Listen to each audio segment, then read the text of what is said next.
Je m'appelle Kevin Lossu, je suis historien de l'art et médiateur de l'architecture et du patrimoine.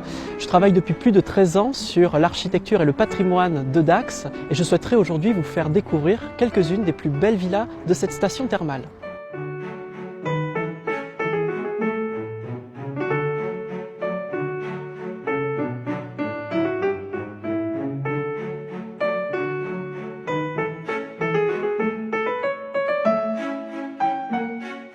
L'histoire de la villégiature commence à la fin du 19e siècle à Dax. À cette époque-là, en effet, la ville était encore inscrite dans ses remparts qui avaient été construites durant la période romaine.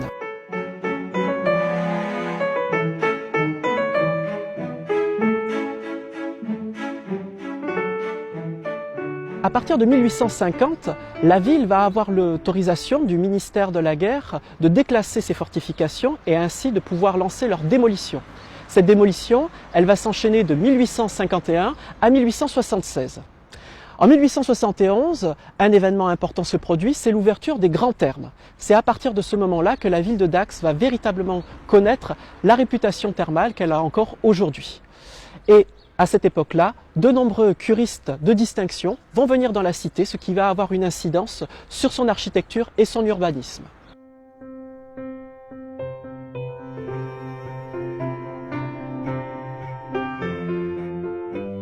En 1861, la commune de Saint-Vincent-de-Xaintes est intégrée à la ville. Et c'est dans ce quartier-là que va se développer la villégiature de la fin du 19e siècle jusque dans la seconde moitié du 20e.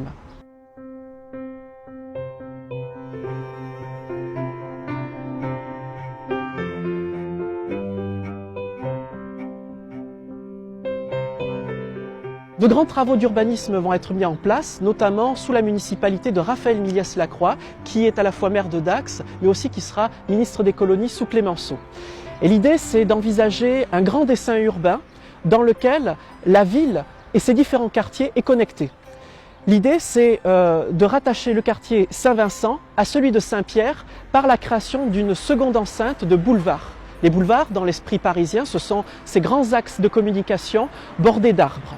On est dans une station thermale, la promenade est indispensable et ces arbres, qui sont des liquides ambar dans la première partie des boulevards, protègent les curistes du soleil et permettent notamment de déambuler tranquillement dans les rues.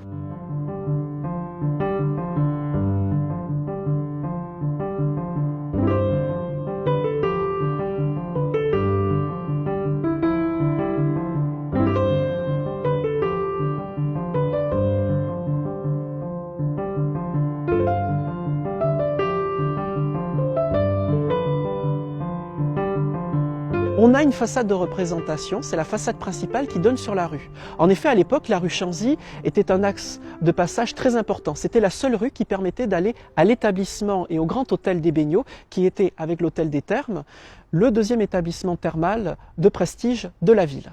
Donc cet axe de passage va devenir un des centres principaux de développement de la villégiature. Et d'ailleurs, toute une partie de la notabilité dacquoise va quitter les hôtels particuliers du centre-ville pour venir s'installer ici. C'est le quartier thermal, la naissance du quartier thermal.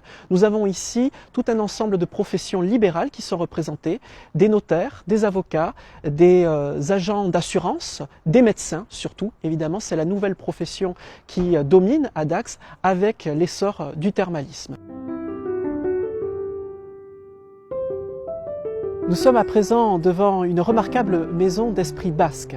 Il s'agit de la villa Eskualerikoa, qui veut dire en basque Pays Basque, et qui a été construite en 1924 par Albert Pomade.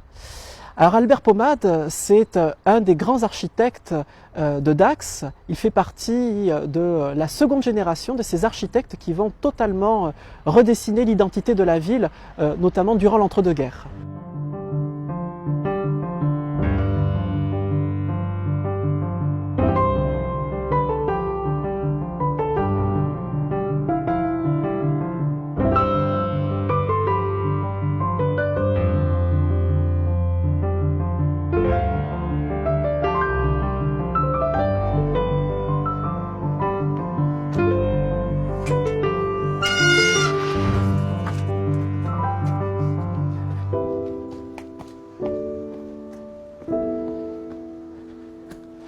Nous sommes à présent dans la propriété de Jean Santou. Il s'agit du Tuc Saint-Jean, une des plus belles villas de Dax qui a été bâtie en 1909.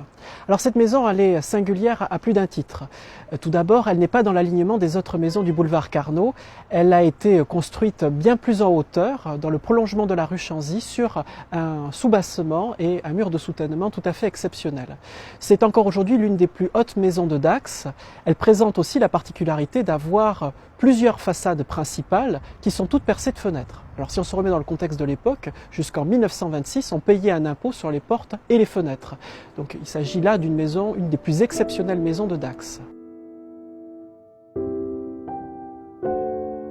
En outre, cette maison présente un magnifique escalier, une cage d'escalier qui constitue ici un belvédère et qui a des éléments d'architecture qui sont directement empruntés au Castel Béranger qui a été construit seulement quelques années auparavant, en 1905, et qui est lié à l'architecte Guimard à Paris, qui est notamment un des très grands architectes du mouvement Art Nouveau.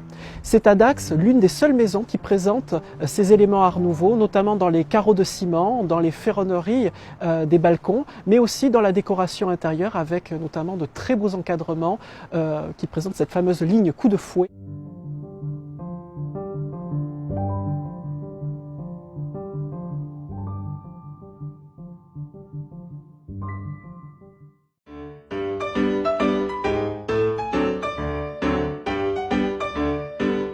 L'urbanisme de Dax va connaître une totale transformation après la Première Guerre mondiale.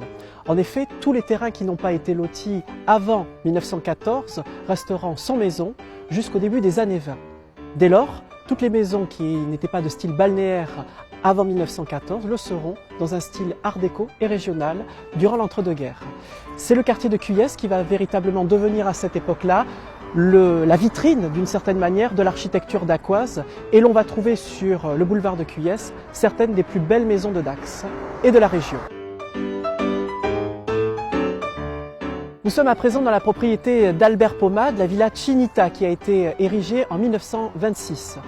C'est une maison exceptionnelle à plus d'un titre puisqu'elle est encore aujourd'hui conservée dans son état initial. Non seulement elle a conservé ses couleurs qui ont été restaurées il y a 2 ans, ce rose saumoné et ce bleu lusien, mais aussi une partie de sa décoration intérieure.